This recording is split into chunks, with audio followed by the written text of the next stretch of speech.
Chris Level here with another edition of Patriot Talk. Joe Sexton, my guest as always.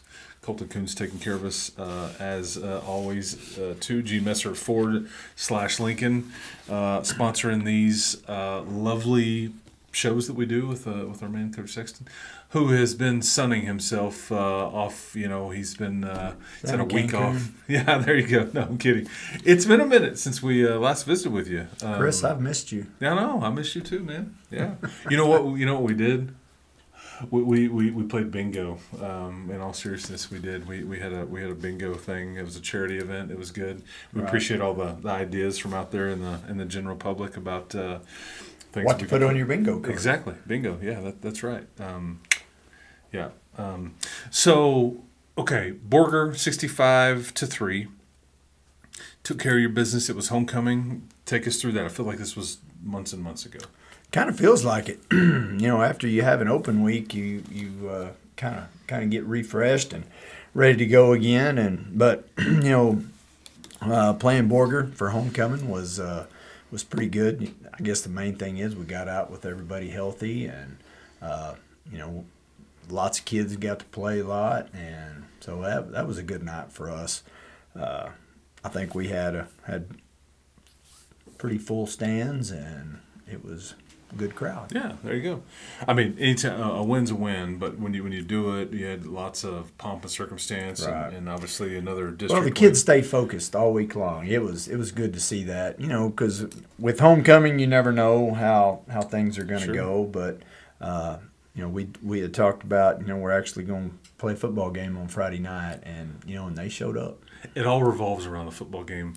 Some people can forget that in the course of the. Well, we have to keep reminding them about what especially when it's a district game. It's just so much more important. Yeah, absolutely. And then comes the bye week. These are, you don't get a say here. It's just the way that it falls. Yeah, everybody just gets the way one. The schedule works. Yeah, everybody gets one. It's a necessary evil. Sometimes it's welcome. Sometimes it's like, man, I'd love to keep rolling. Either way, you got to deal with it, and then you try to win it. You try to win the old bye week. Some downtime. Yeah, that was really good for our players and our coaches. We did a little bit of work, and I guess Monday, Tuesday we let the kids off, so they got to go home. We worked out during the period just a little bit, and then sent the kids home after school. Came back Wednesday, Thursday, practiced after school for about an hour, and just kind of started talking about Estacado just a little bit, and then kind of had everything in place. So whenever we started Monday, we were ready to go. Do you ever, as a coach, you're in a routine, you're in a rhythm, there's some expectations, and then you kind of take the foot off the gas, and you get out of your routine, and you get out of your rhythm potentially. Do you do anything to jumpstart it again, or you just kind of know, okay, we're going to have to. It's like a lawnmower sitting in the right, and you got to and then after a while, okay, it'll crank up. It'll crank up. You just take a second. It just takes a little while. Yeah, probably Friday. We were kind of sitting in the office looking at each other like, hey, what are you going to do tonight? What are you going to do tonight?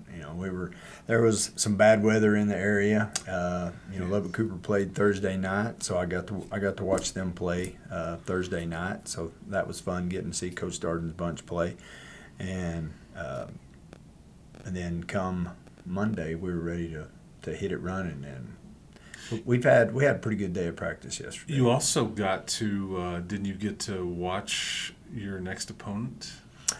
We did. We went and watched them play Perryton, and that was a shootout, 58-51, I believe. Yeah. And lots of Take points. The over. Yeah, that was a lot of points. There were touchdowns on punts, touchdowns on kickoffs. Pick sixes going on. That was here at Lowry. Yeah, I think they ran out of pyro after the scores. Right. There was a lot. There was a lot of good offense that night. You're in a pretty small, like as far as the amount of teams, football district here. You only get 4 district games, as we've talked about. I mean, this race feels like it just kind of got started, and yet Here we are, about done. Yeah. And this one happens to be pretty important. Yeah. They are, I say they, Estacado, the Matadors, they are undefeated. You're undefeated. This is their last district game. You are playing Level Land next week, the following week. And so really this is kind of this is an important one. I mean, I don't think you can win the district without winning this game. Is that fair? Correct. I mean, that's okay. Correct. So, and I know that if you win it, you still have to go hold serve against Level Land and all that stuff. But even then, it may be a tie. Anyway, all that to say, this is an important game. There's a lot of moving parts that can still happen, and it's that's what we talked about Monday. Is the biggest thing. It's our next game, and Try not to make more of it than we're just going to go play game football, and hopefully we'll come out on top. Of course, playing the Matadors is it's kind of an extra incentive. After last year, I think we were ahead most of the ball game, and then we kind of fell apart in the fourth quarter. So I think they want to show everybody we can play with these guys. And there's something, because this is the only one of these games like this for your team, but there's something about a team within the city. Sure. That there's some familiarity. These guys compete in other sports against each other. Right. There's a lot of knowledge. They've been seeing kids from Estacado for quite a while. They probably played basketball with them and ran track with them, and so it's. I'm sure there's a lot of kids that are going to be on the field that we've known for a while, and it's last year being in a district with them in football, and then baseball and basketball. So there's a little bit of I've seen you before kind of thing. Is this because that can teams can take it more seriously, or they can. Get caught up into talking too much. I mean, do you worry about the knowledge and? I just really feel like even all year long, I think we've done a really good job about trying to keep the chirping to a minimum and just going out and playing football. And I don't think this week will be any different. Okay, this one is at what was known as Lowry Field, right there on South Loop 289. So it's a road game, even though it's. Right. What is it? 4 miles from your campus? Yeah, it's not very far. We're really gonna try to treat it just like a home game. We're gonna eat our pregame meal in the field house like we always do. We'll tape at the field house just like we always do, and then we'll load up and drive over there dressed. Do you warm up at your place? We probably won't do just a whole lot of that. We'll wait to get most of our warm-up once we get to the stadium. But everything else is going to feel just like a home game for us. Okay. And obviously they have first of all, Eric Ward, a guy that I've known for a long, long time, done a good job with Estacado. Yes. You've known him as well. Played receiver at Texas Tech, originally at Wichita Falls Rider, I think it was. And, they're 7-2. And undefeated in the district. They're scary. Yeah. They're really scary. They've got so much team speed that this is by far going to be the fastest team that we've played all year long. Punt returner Cedric Ross is dangerous anytime he's on the field. You have to keep up with where he is every play. James Bozeman the same way, extremely dangerous. So if you've watched those guys run track, they're well, and Coach Dubree will know. I don't know what Cedric's 100-meter time, but it's fast. Yeah, it is. It is fast, and he's going to carry it. He will. I say carry the football, catch it, and he will also return be playing defense. He gets a little defense.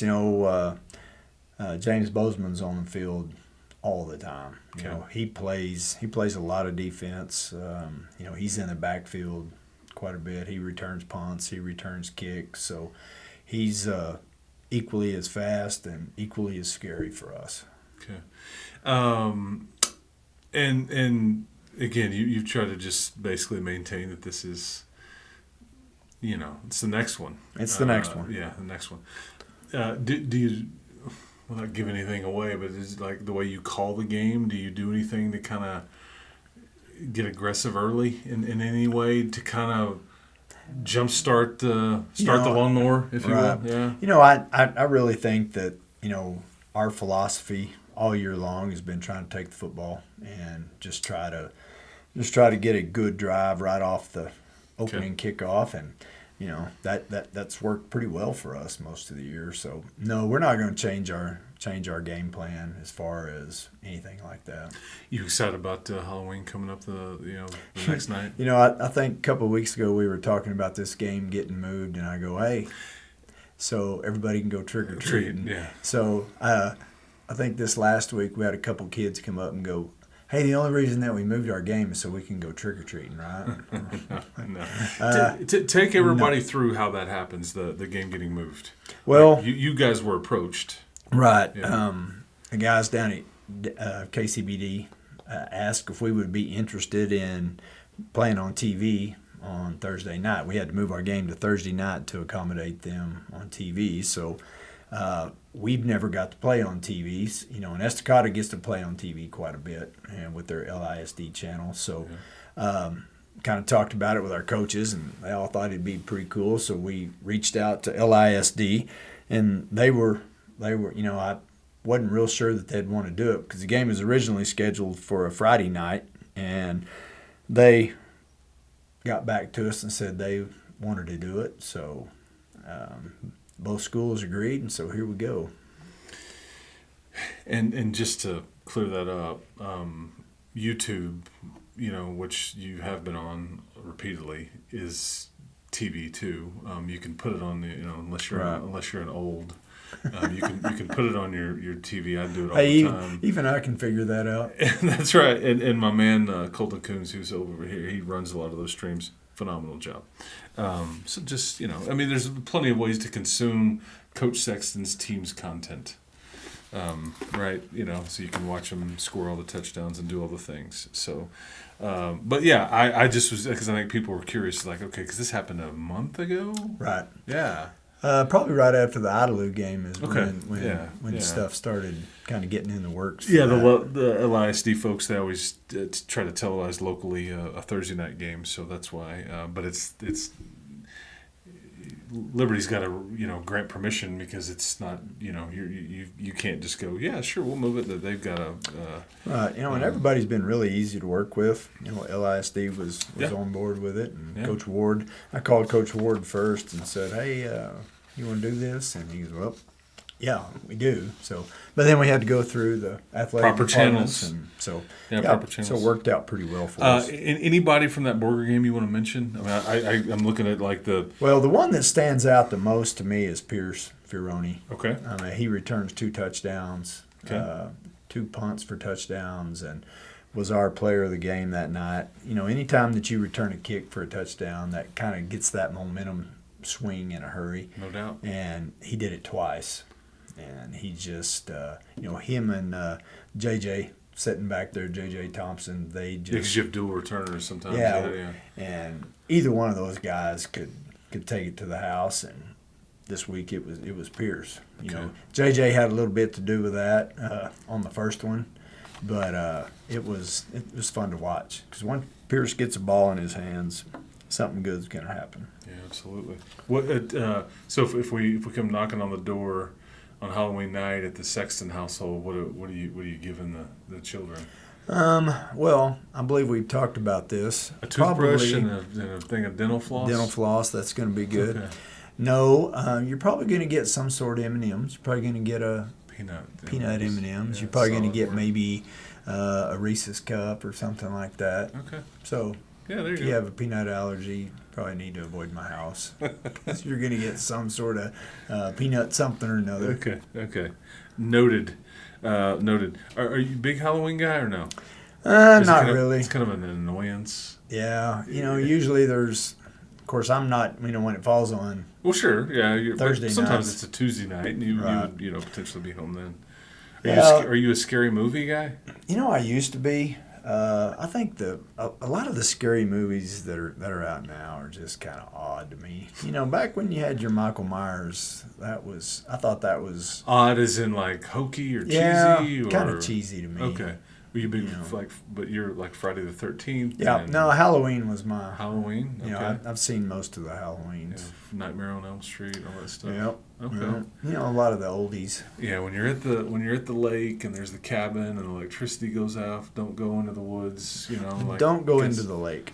Well, Never something- ends well. Yeah, something bad's gonna happen. Yeah, shocker. All right, man. Well, I enjoyed it. You know, I'm glad you missed me. I missed you. Oh, I did, and, immensely. But we, you know, we got our bingo in, and all was good. Yeah. And Very I good. won the bingo game. Yes, you did. Yes, you did. I appreciated it. All right. So we'll talk to everybody next time. One more regular season game left. Again, this week it's a Thursday night game, 7 o'clock, Lowry Field over there off of South Loop 29. And pregame coverage on Young Country 93.1 at 6:30 with the regular crew and all those things. So you can listen to radio, and you've got some television coverage as well for the Patriots and the Matadors. So until next time, we will talk to you then. For Colton Coons, for Joe Sexton, this has been Chris Level, another edition of Patriot Talk.